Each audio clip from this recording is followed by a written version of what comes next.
दोस्तों, आज मैं आप लोगों को एक सन्यासी और 4 युवतियों की कहानी सुनाने जा रही हूँ। कहानी बहुत ही दिलचस्प होने वाली है, इसीलिए कहानी को पूरा जरूर सुनें। और अगर आप मेरे चैनल पर नए हैं तो प्लीज़ मेरे चैनल को सब्सक्राइब करें, वीडियो को लाइक और शेयर करें। तो आइए कहानी को सुनते हैं। एक बहुत ही घना जंगल था। उस जंगल में ज़्यादा कोई भी नहीं जाता था। वहाँ पर एक सन्यासी अपनी साधना में लीन था। जब एक दिन उसने अपनी आंखें खोली तो उसने देखा कि 4 युवतियाँ उसके सामने खड़ी हैं। उन युवतियों को देखकर वे साधु कहने लगे, हे देवियों, तुम लोग कौन हो और इतने घने जंगल में यहाँ पर क्या कर रही हो? उन युवतियों ने एक साथ जवाब दिया और वे कहने लगी, मैं तो इसी जंगल में आपके साथ रहती हूँ। इस पर वे साधु कहने लगे, मैं कुछ समझा नहीं। उनके चेहरे पर हैरानी साफ साफ झलक रही थी। तभी उनमें से एक युवती बोली, हे महात्मा, मैं बुद्धि हूँ, आपके मस्तिष्क में निवास करती हूँ। इस पर दूसरी कहने लगी, मैं लज्जा हूँ, जो आपकी आंखों में निवास करती हूँ।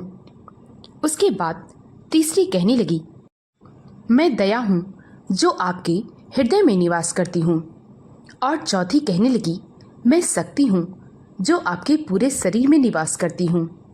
उन चारों की बात सुनकर वे साधु कहने लगी, बेशक तुम लोग मेरे शरीर में निवास करती हो, परंतु यह शरीर ही मेरा नहीं है।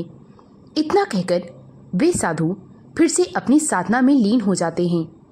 कुछ दिनों बाद जब वे अपनी आंखें खोलते हैं तो इस बार वे देखते हैं कि 4 युवक उनके सामने खड़े हैं। साधु फिर से उन युवकों से कहने लगते हैं, तुम लोग कौन हो और यहाँ पर क्या कर रहे हो? तभी वे चारों युवक एक साथ बोले। वे कहने लगे, हे महात्मा, जब से आप इस जंगल में हैं, हम आपके साथ ही रहते हैं। साधु फिर से बहुत हैरान हो गया।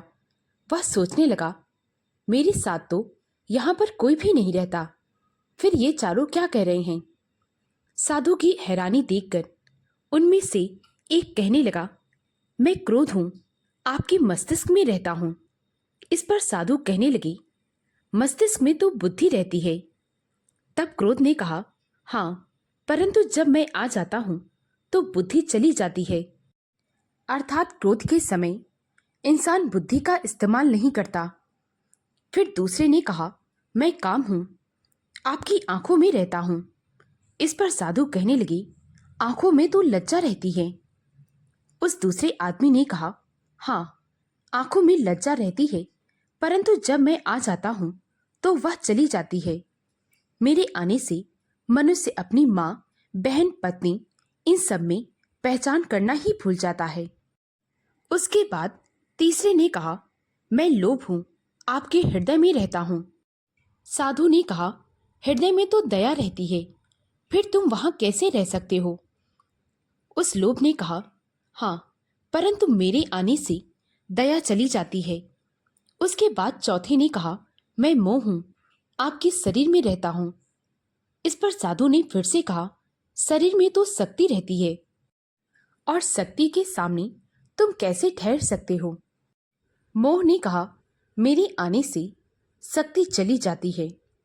साधु उन चारों की बात सुनकर यह कहने लगे, मैं इस बात को स्वीकार करता हूँ कि तुम सब मेरे शरीर में निवास करते हो, परंतु यह शरीर ही मेरा नहीं है। इतना कहकर फिर से वे साधु साधना में लीन हो जाते हैं।